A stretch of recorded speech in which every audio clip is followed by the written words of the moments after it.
In life, ladies and gentlemen, there are only two absolutes. We are born and we die. Everything else in the middle is completely vice. But it's not completely vice now, is it? A lot of things are very dependent on how vice or how versatile our lives can truly turn out to be. Think of this, ladies and gentlemen. Time, place, situation, parents, and the future. And of these, they are important in this order, with the future a bad last.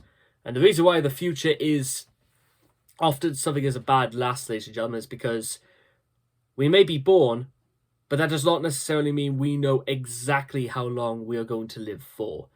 It's always one of the it's probably for one of the reasons why I've like subconsciously made the decision, unless things change, that if I get to the age of 40 and I still don't have any children, then I'm not even going to try after that. So that means I've basically got the best part of 15 years if to decide or to even act upon if I actually do want children.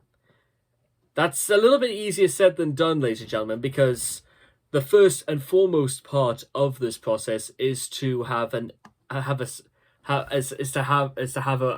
partner of my own in which we could produce our spouse. That could be easier, much easier ways of saying it than that. But oftentimes I do think to myself, is this the right sort of world that I would want to bring children into? I mean, I've been alive for nearly a quarter of a century, and trust me, there are a lot of things that you go through in 24 years, but you don't necessarily wish other people went through it.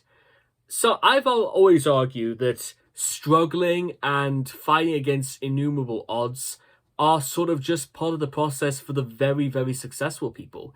They've had to, at one point, go through very difficult times and struggled and worked hard, and who knows, maybe it was a lucky break or, again, happened to be the right place at the right time, is how their lives turned out to be the way they are.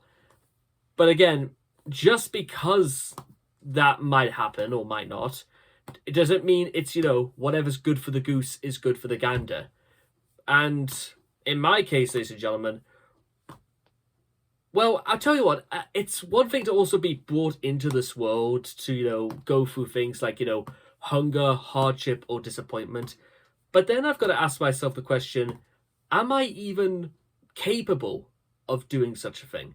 Because being a parent is a lifetime responsibility. And I'm not saying that I'm not capable of responsibility, ladies and gentlemen, far from it. But what I am trying to say is, am I capable now, first of all, of actually looking after myself before I can even think about looking after not only myself, but also my own flesh and blood? I mean, even as I speak right now, there are some people I know all the way back from school who are about to become parents. There are some people who are even posing the question themselves about whether or not they would ever want to become parents. And again, but I also want to emphasize something very, very important, ladies and gentlemen, is that at no point you should ever think of yourself less or think of yourself as anything more important if you have kids or not. Having kids, producing offspring is, well, it's one of the things that living organisms can do.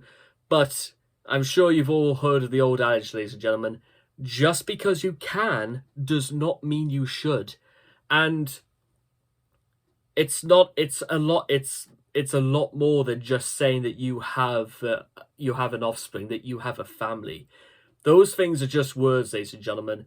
Like I said, a lifetime responsibility, and you've got to be ready to be with your children every step of the way. And I don't know too much about, being a father figure or even being really a role model myself, but like I said many, many times before, even in the most difficult and the most awkward situations in my life, has never once inhibited my ability to try.